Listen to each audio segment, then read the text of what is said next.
Ngibingelele kuwe mlaleli, ngiyathemba uthaphila-ke. Mina ngizocela kuwe-ke laphana ukuthi-ke mengabe usamusha-ke kulona-ke leli khasi-ke leli-ke wenze okulungile-ke laphana-ke ungixhase-ke ucindezele-ke ibhathini usubscribe nje, akubizi imali, kumahhala nje kusho nesenti-ke elimnyama-ke leli khona uzokwazi ukuthi-ke uqhubeke uthole nezinye iy'ndaba-ke ezintsha nje engizobe ngikufakela zona-ke kulona-ke leli khasi-ke leli-ke kusukela-ke manje-ke udaba kulithe lona-ke namhlanje-ke laphana kulesi-ke sekukhona-ke usisi-ke laphana-ke useveze okunye-ke okungaziwa-ke laphana-ke ngomunye-ke umongameli-ke welinye iqembu-ke olokhu ehlasela-ke uJacob Zuma-ke njalo-ke laphana-ke uma ekwi-media-ke waveza-ke nokunye-ke lo sisi. Kodwa-ke mina ngifuna ukuzwela ngami ngingipenda nje dlala ividiyo yakhe lo sisi uzwele wona ukuthi-ke uthini-ke. Mina-ke ngicela kulaphana usuzwile-ke le video le, ungene ema-comment section futhi usho uvo lwakho ukuthi na ucabangani-ke ngalo-ke lelo daba lelo. Ngabe uyavumelana naye-ke usisi lo usewenze okulungile-ke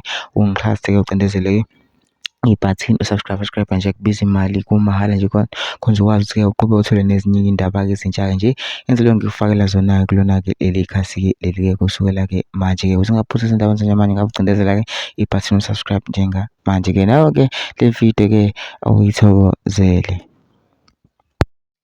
Asilikhulumeni iqiniso, mina nje ngiwuMalema bengeke ngivume ukulawulwa imizwa nobuhlungu benhliziyo bokuluza ama-members to an extent of even attempting to launch an attack on President Zuma.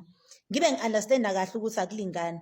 Hhayi phela guys, akulingana nje, akulingana neze. Manje 15 December kuzobe kugcwele kuthe eMoses Mabhida. Ama-South Africans azobe egcwele laphayana. Legible voters. Kuzobe kungaphithizeli my friend laphayana undocumented what. Mina ngikhuluma ngama-voters, South African citizens. Kuzobe so akukaze kwalingana, akukaze nje kwalingana.